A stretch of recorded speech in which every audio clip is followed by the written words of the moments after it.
बोलिए गौरी गोपाल भगवान की। जिनका प्रश्न है वो हाथ उठाएं। किस किस का सवाल है? गुरुजी राधे राधे। आपके चरणों में मेरा कोटि कोटि प्रणाम। खुश आज रहिए। मेरा जन्मदिन है, आप मुझे आशीर्वाद भी नहीं देंगे? बिल्कुल, खुश रहिए। बधाई हो आपको। बहुत बहुत शुभकामनाएं आपको। आपके जन्मदिन की बहुत बहुत शुभकामनाएं। मेरा प्रश्न ये है कि मेरी नानी है ना, आपको देख रही होंगी अभी, वो आई तो नहीं है पर अगली बार उन्हें जरूर लेके आएंगे। आप उन्हें यहीं से आशीर्वाद दे दीजिए। सब खूब खूब प्रसन्न रहें दादी आपकी नानी।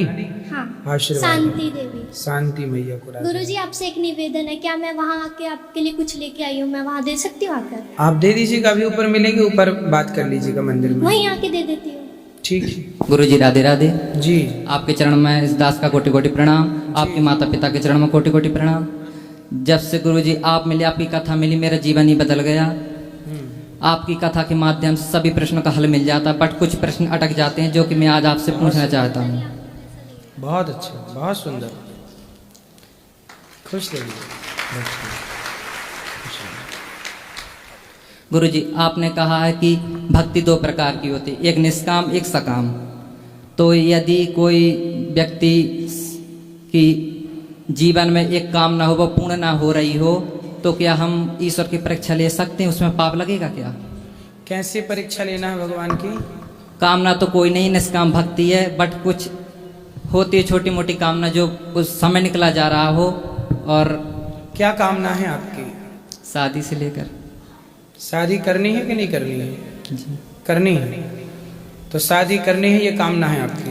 क्योंकि आपने कहा अगर गृहस्थ में रहोगे तो भी आप ईश्वर की प्राप्ति कर सकते तो हो। अभी कितने साल के हो आप? 22। 22। तो अभी से शादी करना है? मतलब सोच रहे थे तो पूछा, डर लग रहा था कि कोई पाप तो नहीं पड़ेगा हम ईश्वर की अगर परीक्षा लेंगे तो, बट हम लेना नहीं परीक्षा चाहते। की क्या जरूरत है? शादी तो हो ही जाएगी। शादी हो जाएगी फिर आपकी परीक्षा चालू होगी। भगवान की तुम लो मत लो, पर तुम्हारी शुरू होगी। तब अपनी परीक्षा में पास रहना बस। तो क्या काम धाम करते हो आप?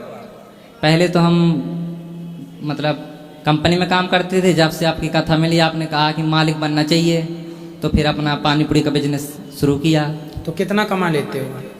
अभी तो स्टार्ट ही किया, तो कभी 700 कभी 800 रोज का? हाँ, पहले कितना कमाते थे नौकरी पे? पहले वही 400 या 500 बस। और अब 700? मतलब कमाई डबल हो गई है। उसी में से थोड़ा वृद्ध माताओं के लिए, सेवा के लिए निकालते हैं। सही है। तो अब आप ये बताओ कि कोई लड़की पसंद है आपको? वो तो ईश्वर ही जाने गुरुजी। आपके पिताजी माँ जी नहीं देख रहे हैं लड़की आपके लिए? देख रहे हैं? ढूंढ रहे हैं कि नहीं? माता पिता हैं? जी, क्या करते हैं? मजदूरी। ठीक है, मिलेगी लड़की और अच्छे विवाह भी होगा। निश्चिंत रहिएगा। जी गुरुजी। खुश रहिए। राधे राधे। राधे राधे। गुरुजी राधे राधे। जी मैया। गुरुजी हम सीतामढ़ी बिहार से आए हैं। गुरुजी क्या पति कहते हैं कि काम करते हैं हम लोग घर में, तो हमको 2 लड़का है 2 लड़की है, तो पत्नी क्या घर के काम नहीं करती है? क्यों पत्नी नहीं करेगी तो कौन करेगा? तो कहते हैं घर से सब चल जाओ। कौन बोलता है? हमको पति बोलता है, उसको माता पिता भी साथ देते हैं। आपको बोलते हैं चली जाओ? हाँ, सभी आदमी को। क्यों? कि नहीं रहने देगा घर में, और माता पिता भी साथ देते हैं गुरुजी। तो आपके बच्चे हैं? 2 लड़का 2 लड़की है। कितने बड़े हैं बच्चे? एक 20 साल का लड़का है, एक 18 साल की लड़की है। तो आप बोल रहे हैं कि चले जाओ? जी, एक 14 साल के लड़की है। पूछा नहीं आपने कहाँ जाऊँ? जी, हम समझा कर थक गए। गुरुजी बहुत दारू पीता है, बहुते हंगामा करता है, पैसा कमाता है तो कहते हम भी कमाते हैं, आपके क्यों दे पैसा?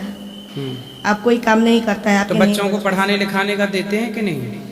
जी नहीं देता है। वो पी कर बहुत घर में हंगामा करते हैं, हम कहाँ जाए? पति कहाँ है? बताइए। घर पे लाए नहीं? नहीं आए गुरुजी, हमको भगा दिए। बहुत हंगामा करते हैं, मारते हैं गुरुजी हमको बहुत घर में हंगामा करते हैं। और कौन आया है साथ में आपके? हमको लड़की एक आया है। आपकी बेटी? हाँ, बेटी। कहाँ है? 10 साल के, रूम पर गई कि आई। चलो पति को समझाना, कभी लाना, हम समझाएंगे, बात करेंगे। ठीक जी होंगे। गुरुजी राधे राधे से बात दीजिए गुरुजी। खुश रहिए। राधे राधे गुरुजी। आपके चरणों में मेरा कोटि कोटि प्रणाम। मैं मुंबई से आई हूँ और मेरे पति जी और मैं हम दोनों आए हैं 2 साल से आपकी कथा सुनते हैं, इतने आनंद मिलता है, इतना आनंद मिलता है। मेरे को भगवान कृष्ण का जो महत्व है वो आप भी समझ में इतना आया, इतना इतनी भक्ति में हम लोग आगे बढ़ गए, आपके कथा सुन के इतने आगे बढ़े। और संसार में रह के कैसा बर्ताव करना चाहिए, क्या शास्त्र धर्म पालना मांगता है, वो सब कुछ इतना मालूम पड़ा है। व्यवहार कैसा करने का, बातें कैसी करनी, कर्म कैसी करनी, अच्छे रह के भी सबको हेल्प कैसा करने का, ये इतना आपके वजह से इतना मालूम पड़ता है कथा सुन के। हमारा 2 साल में एक दिन ऐसा नहीं गया कि हमने कथा नहीं सुनी है। उसके बिना हमको ऐसा बेचैन होता है कि अरे मेरी कथा 12 बजे तो भी मैं आपका रील्स देखती हूँ, कथा सुनती हूँ, तभी मेरे को नींद लगती है। आपका सुन के हमारा दिन अच्छा जाता है। राधे राधे गुरुजी, बहुत बहुत प्रणाम आपको। तो तुम्हारा बोले थे राधे राधे, बोला नहीं क्या बोला? राधे राधे गुरुजी, राधे राधे। राधे राधे गुरुजी, कोटि कोटि प्रणाम चरणों में आपके। हम 5 साल से आपसे जुड़े हैं, आपसे हम भक्ति सीखे हैं। मेरे घर में मैंने भक्त आपसे ही सीखे हैं। तो हम गृहस्थ जीवन में रह के भक्ति को और कैसे हम और पुष्ट करें और आगे बढ़ाएं प्रभु। आप कथाएं सुनते रहिए, भगवान का कीर्तन चिंतन करते रहिए प्रभु। भक्ति मार्ग में एक ही लड़का रहना क्या ठीक है, गलत है ना सही है? मैंने भक्ति मार्ग में एक ही लड़का रहना क्या सही है ना गलत है? लड़का, हाँ, एक ही संतान का रहना। नहीं, एक क्यों, 4 भी करो, क्या दिक्कत है? हमने यही भक्ति दशरथ जी के 4 पुत्र हैं, है कि नहीं? हाँ जी। फिर तो 4 करो, आप क्या दिक्कत है? ठीक है, इसलिए एक ही संतान है हमारी। नहीं, अभी 3 घर वाले बोलते हैं कि इसलिए हमें नहीं, संतान तो ज्यादा होनी चाहिए सनातनियों की। विधर्मियों की संख्या बढ़ रही है, सनातनियों की भी बढ़नी चाहिए। हम जैसे एक से संतुष्ट हैं, तो इसलिए सवाल आपसे। संतुष्ट ना रहिए। सनातन राष्ट्र की रक्षा करना चाहते हो कि नहीं? हाँ, एकदम। राष्ट्र की रक्षा और राष्ट्र की सेवा भी तो भक्ति है। अपने बच्चों को राष्ट्र के लिए समर्पित कीजिए, और सनातनियों की और संख्या ज्यादा होनी चाहिए। ठीक है? राधे राधे गुरु। चलो, खुश रहिए।